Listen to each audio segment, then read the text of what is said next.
하나님께서는 우리에게 믿어라 라고 자꾸 말씀을 하십니다. 또 어떨 때는 기도하라고 말씀하시고 또 염려하지 말라 라고도 말씀을 하십니다. 또 원수를 사랑하라고도 말씀을 하시고 거룩하게 순종하면서 살아라 이렇게 말씀을 하시는데, 자, 가만히 한번 생각해 보시기 바랍니다. 이런 하나님의 모든 명령을 온전히 지킬 수 있는 사람이 있을까요? 저는 개인적으로 없다고 생각을 합니다. 자, 예를 들어 믿음 생활을 잘 해보려고 막 몸부림을 칩니다.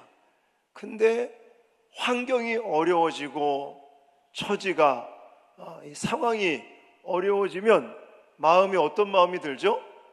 불안한 마음이 들어요.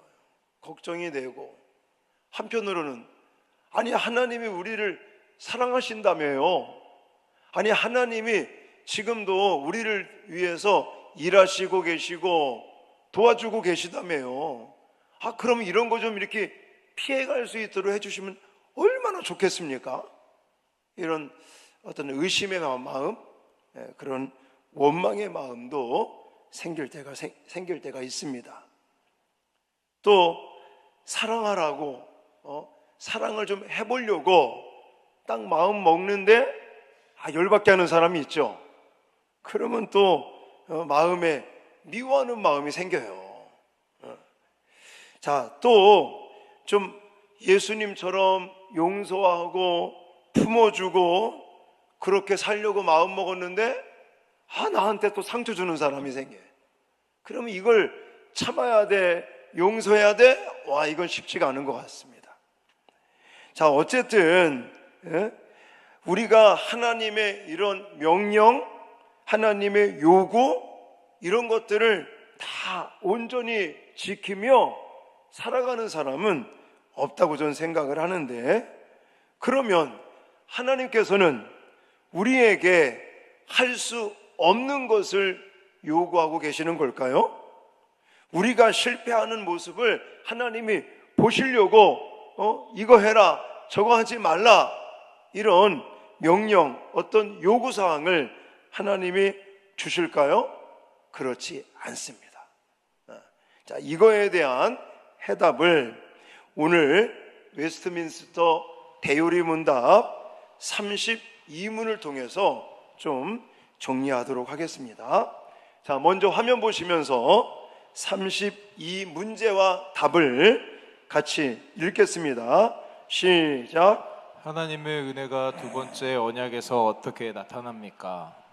하나님의 은혜가 두 번째 언약에서 나타나는 것은 하나님께서 죄인들에게 중보자와 그를 통한 생명과 구원을 값없이 마련해 주시고 제시하시며, 그들이 그리스도 안에 참여하는 조건으로 믿음을 요구하시면서도 모든 택하신 자에게 성령을 약속하시고 주셔서 그들 안에 믿음과 다른 모든 구원에 이르는 은혜를 일으키시고 그들로 하여금 모든 거룩한 순종을 할 수 있게 하시는 것입니다.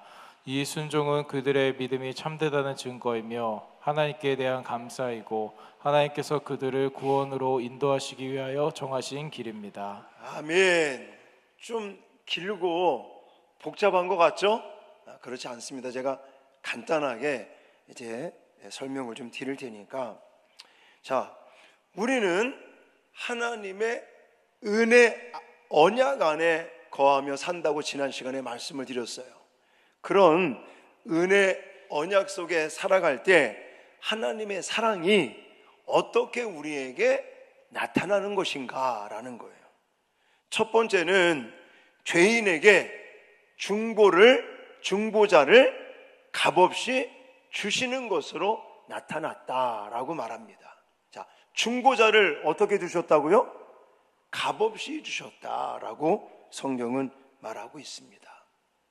자, 지금까지 여러 번 말씀을 드렸습니다. 첫 번째 언약 누가 받았습니까? 첫 번째 아담이 받았습니다. 그 첫 번째 사람 아담이 하나님께 받은 언약을 무슨 언약이라고 그랬죠? 행위 언약 이렇게 말합니다. 그러면 첫 번째 아담, 인류를 대표하는 그 첫 번째 사람이 행위 언약을 받고 그 언약대로 살았습니까? 실패했습니까? 실패했습니다. 하나님께서는 처음 사람 아담과 행위 언약을 맺으셔서 하나님께 순종하면 생명을 누리지만 불순종하면 어떻게 된다고 그랬죠? 죽음에 이른다, 사망에 이를 것이다 라고 말씀했는데, 아담은 하나님과의 이 첫 번째 언약을, 행위 언약을 실패하고 말았습니다. 그래서 로마서 5장 21절에 자 같이 읽겠습니다. 시작. 한 사람으로 말미암아 죄가 세상에 들어오고 죄로 말미암아 사망이 들어왔나니. 아멘. 아담의 이 실패는 아담 한 사람의 실패와 문제가 아니라 온 인류를 대표하는 아담 안에 있는 모든 인류가 다 이 어떤 죄로 말미암아 사망에 이르게 되었다, 심판에 이르게 되었다. 그래서 인간 스스로 하나님께 돌아갈 수 없는 상태가 됐다라고 말씀을 드렸습니다. 그래서 하나님은 누구를 보내셨다고요? 둘째 아담, 마지막 아담인 예수 그리스도를 보내셨습니다. 그러니까 사람들이 하나님을 스스로 찾아 나올 수 없으니까 하나님께서 인간의 몸으로 둘째 아담의 모습으로 이 땅에 오신 것입니다. 그래서 그걸 가리켜서 디모데전서 2장 5절에 자 이렇게 말합니다. 시작. 하나님은 한 분이시요 또 하나님과 사람 사이의 중보자도 한 분이시니 곧 사람이신 그리스도 예수라. 아멘. 행위 언약을 통해서 실패한 인간들을 하나님은 살리시기 위해서 한 사람을 보냈는데 바로 예수 그리스도 중보자시다. 그리고 예수 그리스도를 통해서 맺은 언약이 무슨 언약이라고요? 은혜 언약이다. 이렇게 말씀을 드렸습니다. 그래서 하나님은 중보자로서 예수 그리스도를 통하여 관계를 회복시키기를 원하셨다. 그래서 참 하나님이신 또 참 인간이신 예수 그리스도께서 나무에 달려 십자가에 달려 이제 순종하심으로 그 은혜 언약 안에 거하게 했다. 그래서 예수님은 십자가 나무 위에서 죽기까지 순종하심으로 하나님께서 주시는 은혜 언약을 성공으로 이끌었다. 그래서 로마서 5장 19절에 한 사람이 순종하지 아니함으로 많은 사람이 죄인 된 것 같이 한 사람이 순종하심으로 많은 사람이 의인이 되리라. 할렐루야. 자, 우리의 구원은 우리의 새로운 결심에서 시작된 것이 아니라 하나님께서 누굴 보내셨다고요? 둘째 아담이라고도 말하고 중보자라고도 말하는 예수 그리스도를 보내셨고, 예수님의 이런 순종으로 말미암아 은혜 언약 안에 우리 모두가 들어갔는데 그것이 값없이 주어진 것이다라는 거예요. 값없이. 하나님께서 중보자를 통해 우리에게 생명과 구원을 주셨는데 그것은 값없이 선물로 주신 것이다 라고 말합니다. 그래서 우리 왜 많이 암송하고 있는 성경 구절 있잖아요. 저는 어렸을 때 수련회 같은 데 가면요, 지금은 그런 걸 안 하더라고. 근데 옛날에는 성경 구절을 암송을 해야 밥을 먹을 수 있었어요. 수련회 가면. 우리 청년부도 그런 거 좀 하면 좋겠다. 암송하고 암송 못 먹으면 금식기도 하고. 이제 웃자고 하는 얘기고요. 자, 중요한 거는 암송했던 성경 구절, 하나님이 세상을 이처럼 사랑하사 독생자를 주셨으니 이는 그를 믿는 자마다 멸망하지 아니하고 영생을 얻게 하려 하심이라. 할렐루야. 요한복음 3장 16절 말씀. 그래서 여기서 보면 인간들이 하나님을 찾아가서 생명을 얻은 게 아니라 어떻게 했다고요? 하나님이 독생자를 주심으로 하나님이 주셨다. 하나님이 찾아오셨다. 값없이 거저주시는 것이다. 할렐루야. 그러니 얼마나 감사한 겁니까? 근데 자꾸만 우리는요, 조건을 건다네, 조건을. 물론 제가 이 말씀을 드린다고 해서 하지 말라는 얘기 절대 아닙니다. 근데 우리는 자꾸만 열심히 예배를 해야, 열심히 기도를 해야 하나님이 우리에게 구원을 주시고 복을 주신다고 자꾸 생각을 합니다. 그게 아닌 거예요. 하나님이 우리에게 주시는 은혜는 중보자를 통해서 어떻게 주셨다고요? 값없이 선물로 주셨다라는 거예요. 자, 여러분들이 예를 들어 직장 생활을 하십니다. 직장에 나가서 열심히 일하면서 예를 들어 월급을 받으셨어요. 봉급을 받았습니다. 그러면 봉급을 받고 야, 내가 은혜 받았다 이렇게 말하는 사람이 있을까요? 아닙니다. 그것은 삭을 받은 거예요. 내가 일한 대가로 그걸 받은 거지, 그걸 가리켜 은혜 받았다라고 말하지 않습니다. 믿음 생활도 똑같은 거예요. 하나님께서 우리를 구원하신 것은 값없이 주신 거예요. 내가 뭘 했기 때문이 아니라 이런 경우가 있죠. 예를 들어 물에 빠져서 지금 사람이 죽어가고 있습니다. 이제 구조대원이 이 줄을 딱 던져가지고 그 사람이 줄을 잡고 나와서 살아났어요. 그러면 내가 줄을 꽉 붙잡았기 때문에 나올 수 있었어. 나는 내가 구원했어. 이렇게 말하면 그 사람은 정말 바보 같은 사람이죠. 그런 어떤 상황 속에서 물 속에 빠져 죽어가는 그 사람을 살린 건 누가 살린 거예요? 구조대원이 살린 거죠. 내가 줄을 꽉 잡았기 때문에 살아났다 이렇게 말하는 건 엉터리라는 거예요. 아니라는 것입니다. 여러분, 우리가 하나님께 값없이 받은 은혜와 구원과 복도 바로 이런 거예요. 우리는 자꾸만 뭔가 이 순서를 바꾸려고 합니다. 물론 심은 대로 거두는 법칙도 있긴 있습니다. 그런데 하나님께서 우리에게 구원을 주시고 필요를 따라 복을 주시는 것은 내가 뭘 잘했기 때문에 주는 게 아니라 하나님이 일방적으로 우리를 택하여 너는 내 것이나 라고 하나님께서 값없이 거저 선물로 주시기 때문에 우리가 구원받고 하나님의 복을 받는다는 거예요. 그래서 우리가 그렇게 값없이 거저 은혜로 하나님의 선물로 구원함을 받았으니까 우리가 이렇게 살아가는 게 마땅한 거예요. 이 순서를 좀 바꾸지 마세요. 자, 첫 번째 그래서 기억해야 될 게 뭐냐면 죄인에게 중보자를 어떻게 주셨다?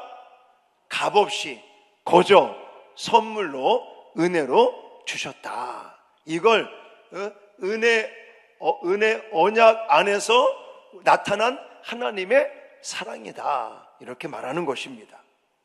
자, 두 번째는 믿음을 요구하시기도 합니다. 믿으라고 하나님이 믿음을 요구하시지만 사실은 하나님이 뭐도 주신다? 믿음까지도 하나님이 주시는 것이다 라고 성경은 말하고 있습니다. 성경이 믿음을 요구합니다. 예수님도 왜 공생에 이렇게 지내시면서 뭐 환자들을 고치거나 이렇게 뭔가 기적을 보이시고 할 때 예수님이 항상 강조하는 게 뭐였습니까? 내 믿음이 너를 구원했다라고 강조할 때가 굉장히 많습니다. 그만큼 믿음대로 될지어다. 믿는 자에게는 능치 못할 일이 없느니라. 믿음을 강조하고 있고 하나님은 우리에게 믿음을 요구하고 계셔요. 근데 그 믿음까지도 누가 주신다고요? 하나님이 주시는 거, 하나님이. 어떤 사람은 내가 교회 나오고 싶어 나왔다고. 천만의 말씀이에요. 내가 교회 나오고 싶고 예수님 믿고 싶어서 내 발로 교회 나왔습니다 라고 말하는 사람이 있는데, 사실은 자기가 나오고 싶어서 나온 게 아니라, 제가 나중에 강조하겠지만 성령 하나님이 그 마음을 감동시키신 것입니다. 제가 이제 우리 황홀규 권사님, 작은 누님 통해서 초등학교 5학년 때부터 교회를 다니기 시작을 했다고 그랬죠. 저는 처음부터 예수 믿어야지 이래서 교회 간 게 아니고요. 교회 가니까 좋더라고요. 저 어렸을 때는 사실 간식거리가 뭐가 있습니까? 근데 교회 가면요, 떡볶이를 그렇게 많이 해주네요. 맛있는 떡볶이를. 그리고 집에 피아노가 있습니까? 기타도 귀했거든요. 저도 기타가 갖고 싶어가지고 막 그랬는데, 중학교 때는 기타를 가질 수가 없었어요. 근데 고등학교 2학년 때인가 저희 큰 누나 황순규 권사님이 선물로 기타를 사주더라고요. 근데 그 당시에 집안에 기타 있는 집이 별로 없었어요. 피아노는 말할 것도 없고. 근데 교회 가면 피아노도 가르쳐 주죠. 기타도 배울 수 있죠. 또 제가 좋아하는 탁구도 칠 수 있었죠. 그러니까 그냥 그런 재미로 교회를 다녔던 거예요. 더 결정적인 거는 집에 빨리 가면 일 시키니까 그냥 집에 빨리 안 가고 교회 가서 노는 거죠. 탁구 치고 놀고 기타 배우고 그러니까 처음에는 그렇게 교회를 다니면서 예를 들어 성경을 공부해도 하나님이 이런 능력자구나, 이게 믿음이 있는 게 아니라 이거 성경이 소설책이구나, 소설책. 성경에 나와 있는 이야기는 뻥이다, 소설책이다, 이렇게 생각을 하고 교회를 다녔단 말이죠. 그러다가 제가 수련회 이런 거에 은혜를 많이 받았거든요. 그래서 중학교 2학년 겨울 수련회 이때를 거치면서 하나님이 제게 믿음을 주시는 거예요. 믿음을. 이 성령께서 제 마음에 감동을 주시고, 이제는 성경이 소설책이 아니라 하나님의 능력의 말씀, 생명의 말씀으로 믿어지더라고요. 어떻게 설명할 수가 없어요. 그러니까 성령 하나님이 제 마음의 문을 여시고, 이 마음 속에 하나님이 눈에 보이진 않지만 성경을 통해서 우리에게 계시해 주시는 그 하나님이 믿어지는 거예요. 그래서 그때부터는 이제 믿음을 가지고 교회를 다닌 거죠. 그러다 지금 목사가 되지 않았습니까? 이런 거예요. 그러니까 하나님이 믿음을 요구하시는데 그 믿음까지도 누가 주신다? 하나님이 주시는 것이다. 그게 바로 은혜 언약 안에 나타나는 하나님의 사랑이다 라고 말하는 것입니다. 자, 세 번째, 하나님의 은혜는 성령을 주시고 믿음과 구원의 은혜를 일으키신다는 거예요. 그러니까 제가 지금 방금 말씀드린 거와 이게 일맥상통하는 겁니다. 자, 에스겔 36장 26절 27절에도 보면 새 영이라는 단어가 나오는데 바로 성령을 가리키는 거거든요. 같이 한번 읽겠습니다. 시작. 또 새 영을 너희 속에 두고 새 마음을 너희에게 주되 너희 육신에서 굳은 마음을 제거하고 부드러운 마음을 줄 것이며 또 내 영을 너희 속에 두어 너희로 내 율례를 행하게 하리니 너희가 내 규례를 지켜 행할지라. 아멘. 여기 보시면 새 영이라는 단어를 쓰면서 성령을 우리 속에 두시고 그 성령의 역사 속에서 이제는 율례를 지키기도 하고 또 마음에 그것을 믿게도 하고 이런 성령의 역사가 있다는 거예요. 그래서요, 이 신앙은요 그냥 교육만 해서는 안 됩니다. 지식적인 교육만 해서는 안 되고요, 지식적인 교육도 시켜야 되지만 그 가운데 성령께서 역사해야 되는 줄 믿습니다.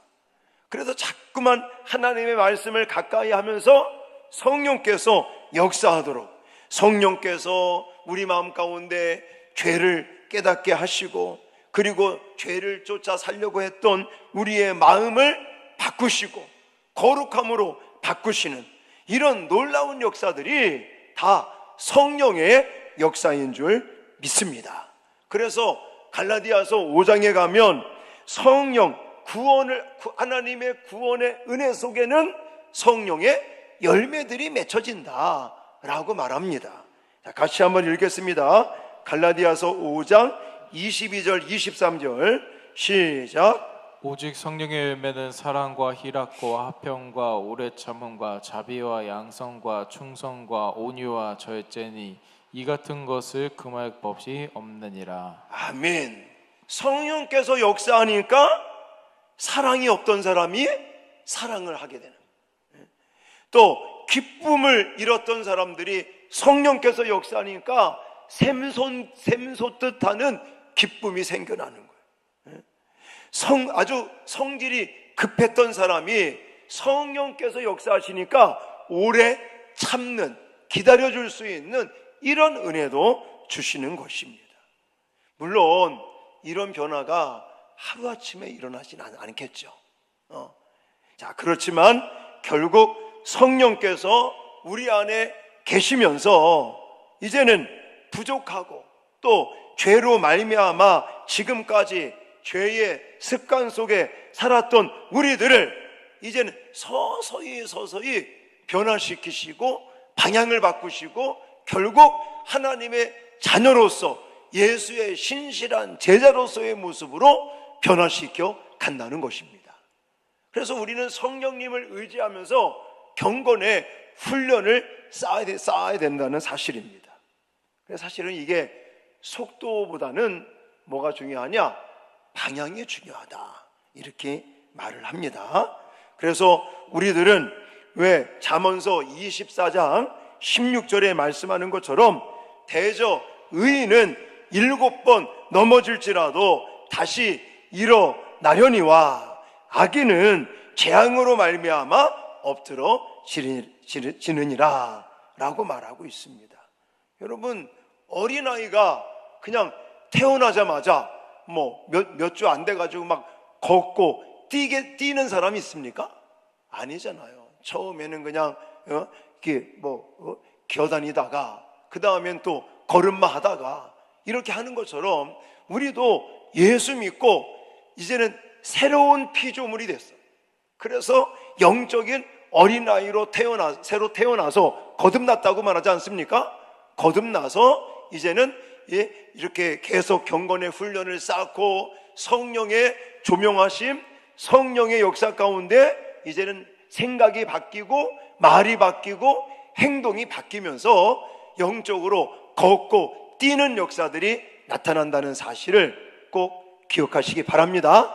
그게 다 내 혼자만의 의지만 가지고 되는 게 아니라 성령께서 역사하시고 성령께서 또 도와주시고 성령께서 은혜를 주시면서 그런 변화의 역사들이 나타난다는 것을 기억하시고 날마다 성령님을 의지하고 성령의 도우심을 받아 변화되는, 그걸 가리켜서 성화에 이른다 라고 말하는 것이에요. 성화에 이르는 그리스도의 장성한 분량에까지 자라날 수 있는 저와 여러분들이 되어질 수 있기를 주님의 이름으로 축원합니다. 그래서 마지막으로 네 번째는 우리를 거룩한 순종으로 이끄신다 라고 성경은 말씀하고 있습니다.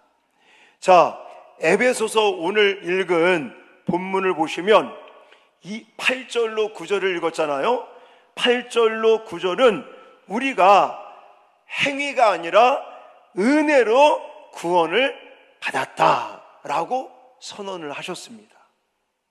그래서 이거는 선물로 받았기 때문에 자랑할 것이 없다라고 얘기했어요.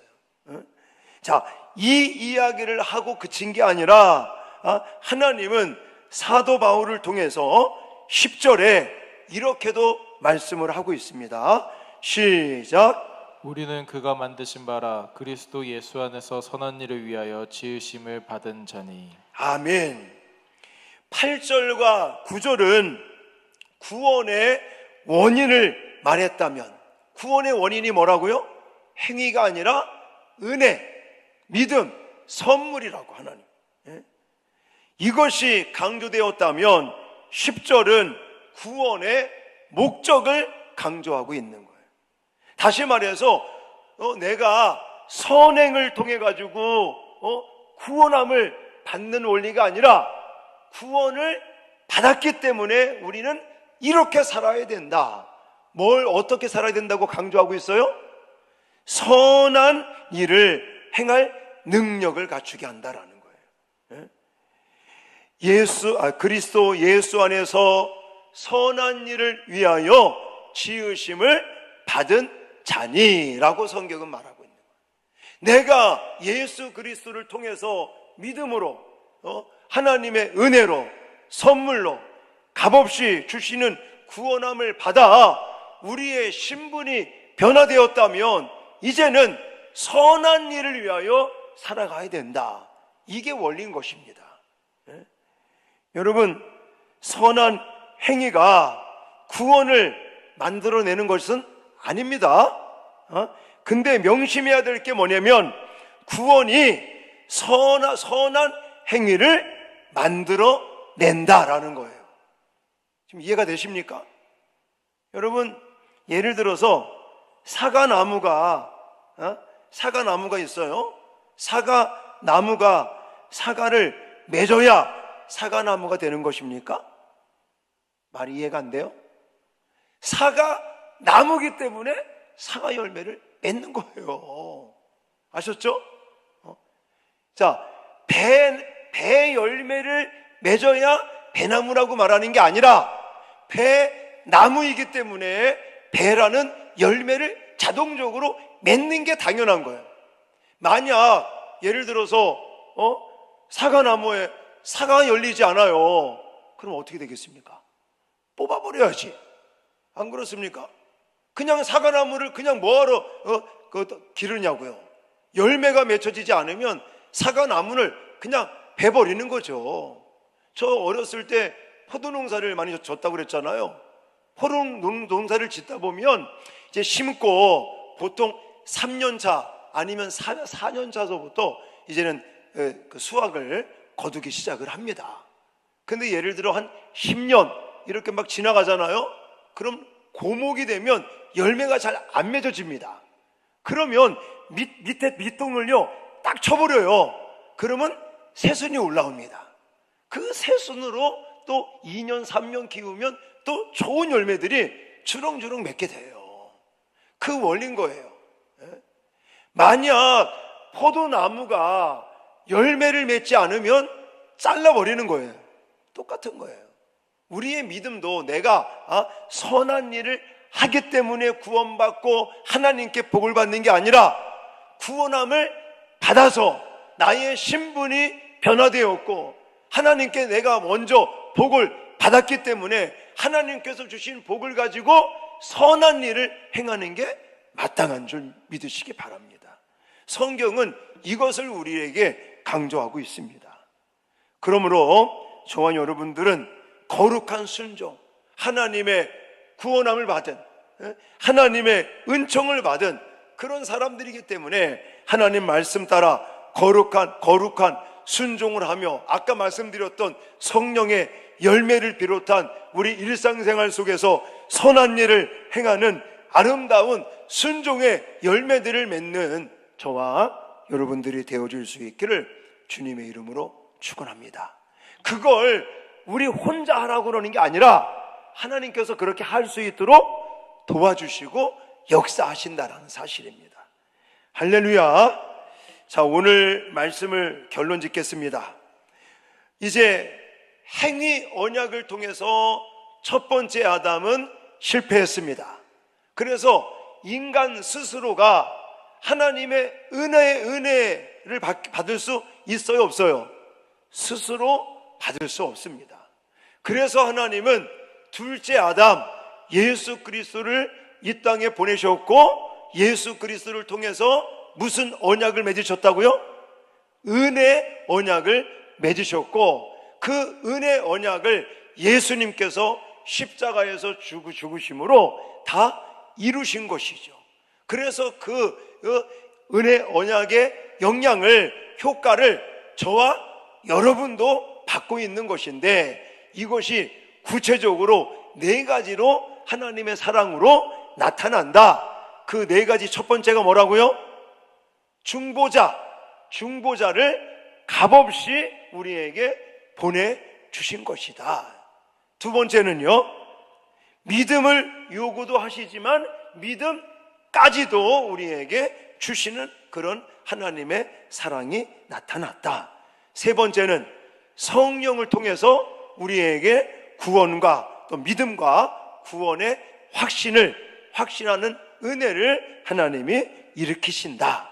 마지막으로 거룩한 순종할 수 있도록 이끄시는 이런 하나님의 사랑, 은혜가 저와 여러분의 삶 속에 충만하시기를 주님의 이름으로 축원합니다.